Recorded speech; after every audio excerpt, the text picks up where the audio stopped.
बहुत बड़ा ग्रह है जिसके छल्ले कमाल के हैं। ये छल्ले सॉलिड नहीं है, ये अनगिनत बर्फीले कणों से बने हैं। ये कण छोटे छोटे ग्रेन से लेकर बड़े बड़े बोल्डर्स तक होते हैं। इन छल्लों की खूबसूरती सदियों से एस्ट्रोनॉमर्स को मोहित करती रही है। ये शनि को हमारे सौर मंडल का एक ज्यूल बनाते हैं। हम इन छल्लों को ब्राइट और विशाल देखते हैं, लेकिन ये सरप्राइजिंगली पतले होते हैं। छल्ले लाखों किलोमीटर चौड़े हैं, फिर भी ये केवल कुछ 10 मीटर मोटे हैं। इमेजिन करो, एक फुटबॉल फील्ड में फैला हुआ एक कागज का टुकड़ा। शनि के छल्ले इतने ही पतले हैं। इनका ओरिजिन हमारे सौर मंडल के सबसे दिलचस्प मिस्ट्रीज में से एक है। इनकी एज समझना इनके फॉर्मेशन को सुलझाने की है। ये नॉलेज हमें प्लैनेट्स और सोलर सिस्टम्स के फॉर्मेशन को समझने में मदद करती है। बहुत समय तक साइंटिस्ट्स मानते थे कि शनि के छल्ले एंशिएंट हैं। उन्होंने सोचा कि रिंग्स सैटर्न के साथ लगभग 4.5 अरब साल पहले बने थे। इस थ्योरी का कहना है कि एक मून या कमेट सैटर्न के बहुत करीब आ गया। जायंट प्लैनेट के पावरफुल ग्रेविटी ने ऑब्जेक्ट को तोड़ दिया। फिर रेमनेंट्स सैटर्न के चारों ओर ऑर्बिट में सेटल हो गए और रिंग्स बन गए। हालांकि रीसेंट स्टडीज एक अलग कहानी बताते हैं। कसीनी स्पेसक्राफ्ट के डेटा से पता चलता है कि रिंग्स ज्यादा यंगर हैं। ये शायद केवल 100 से 200 मिलियन साल पुराने हैं। इस यंगर एज का मतलब है एक मोर रीसेंट और ड्रामेटिक बर्थ।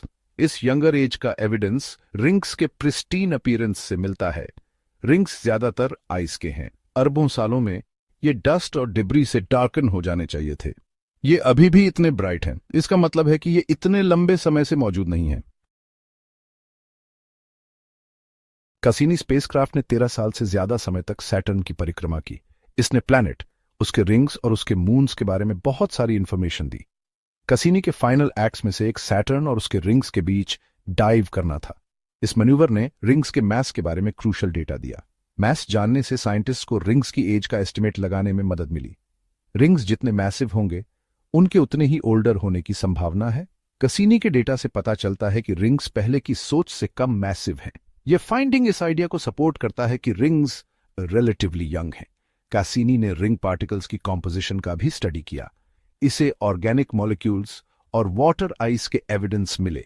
ये फाइंडिंग्स उस ओरिजिनल ऑब्जेक्ट के बारे में क्लूज देते हैं जिससे रिंग्स बने। ये हमें अर्ली सोलर सिस्टम की कंडीशंस के बारे में बताते हैं।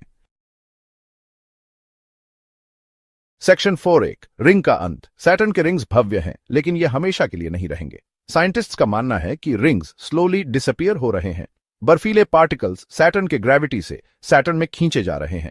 इस प्रोसेस को रिंग रेन कहते हैं और यह पहले की सोच से ज्यादा तेजी से हो रहा है। एस्टिमेट्स बताते हैं कि रिंग्स लगभग 100 मिलियन सालों में पूरी तरह से वैनिश हो सकते हैं। यह एक लंबा समय लग सकता है, लेकिन कॉस्मिक टर्म्स में यह पलक झपकने जैसा है। यह एक कड़वा रिमाइंडर है कि सबसे इंड्यूरिंग सेलेस्टियल स्ट्रक्चर्स भी ट्रांजिएंट हैं। रिंग्स का इवेंचुअल डिसअपीयरेंस हमारे सोलर सिस्टम के डायनामिक नेचर को हाईलाइट करता है। यह इन सेलेस्टियल वंडर्स को स्टडी करने और अप्रिशिएट करने के इंपॉर्टेंस को अंडरस्कोर करता है, जब तक हम कर सकते हैं। सेक्शन 5 देखने लायक कॉस्मिक वंडर्स। सैटर्न के रिंग्स कॉस्मोस की पावर और ब्यूटी का प्रमाण है। ये हमें याद दिलाते हैं कि हमारा यूनिवर्स एक डायनामिक और एवर चेंजिंग जगह है।